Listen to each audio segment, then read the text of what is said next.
Okay, this is a response video to Vortex Radar. I have the Radenso DS1 here, and it's already alerting like high. In other words, it would be like on a number of 4 or 5 already out of 10. But I've also got here the Cobra 480i. Sorry. Yeah, the 480i. Except I accidentally had it turned on, so let me turn it off. So that could be interfering. One moment. That's my bad. Okay, no, so it is picking up the cop. Now, guys, this cop, you see those orange, those yellow flashing lights down there? That's not even where it's at. It's like another half mile beyond that. We're going to drive it right now. I just want you to see how far away. Everyone knows how good the DS1 is, okay? Now, I'm going to all in one take turn off the DS1. I'm going to turn on the 480i. And I'm going to set it up here at a weird angle. System ready. Okay, now wait a second. Watch what happens. Maybe I should put it up on the windshield or hold it like I did. There it goes. Look at that. Alert. It's already alerting at like a number 1. Okay. Now I don't have any doubt whatsoever that if I was to go further back, it would start alerting way back there, right along with the DS1. This is what I don't understand about Vortex Radar's review of this. I don't believe that you, if you're watching this, or he, if he's not, had the latest firmware update in the 480i, because I always found this to be an incredibly long-range radar. Okay, so now that we know how far away this is detecting, this Ka band, right? Let us go ahead and go back to the DS1. I realize that it stopped alerting, but there it goes again.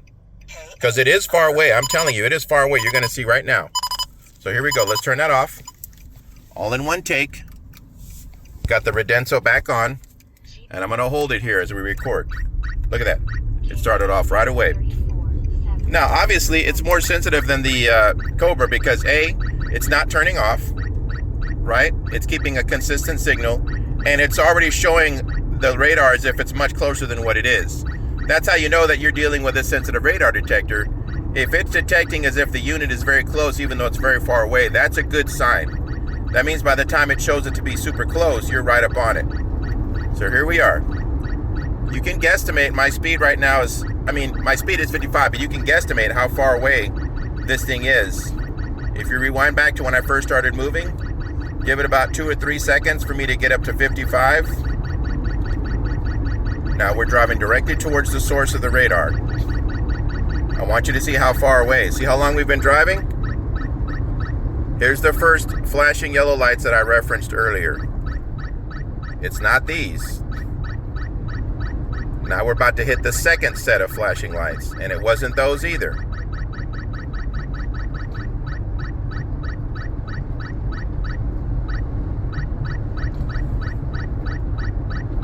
But just so you'll know, the Cobra was keeping up with it.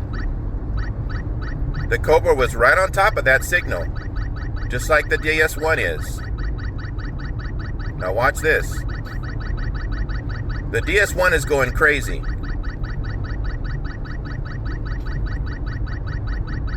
And there's no chance that it was picking up, that the Cobra was picking up the DS1, because I turned it completely off.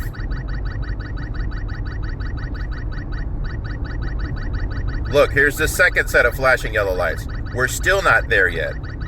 It's all the way down at this intersection where this cop is parked. It's a state trooper.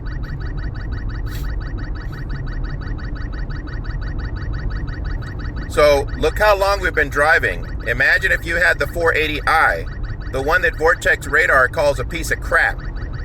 You would have gotten alerted all the way back there. All this drive that we've been doing, we're still not at the source yet. There's going to be a light up here. When we get to this intersection, that's where the cop is.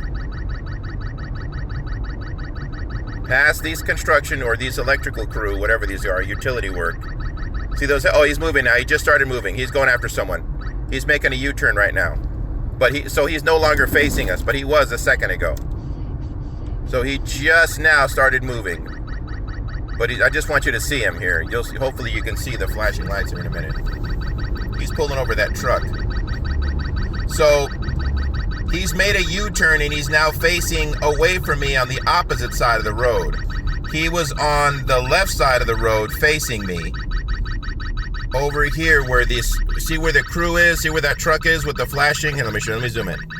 Okay, that truck right there, he was right there next to that truck facing me. Now he's on that side of the road. He's got that truck pulled over. That's what this thing was detecting. That's what the 480i was detecting all the way back there. And that's not even where it first started alerting. Okay, I couldn't go any further because the road started to curve. And I didn't want to do it on a curve. So there you go. Make your own decision. I don't know what Vortex Radar did to his 480i, if he poured water in it, or if he's just lying, or I don't know what's going on with him, or if he just failed to have the latest firmware update installed. But that 480i is a beast. I've used it for many, many months and had incredible success with it. So it also makes me wonder about the 490i. How bad of a radar detector was that? Vortex Radar said it was a piece of shit covered in gold.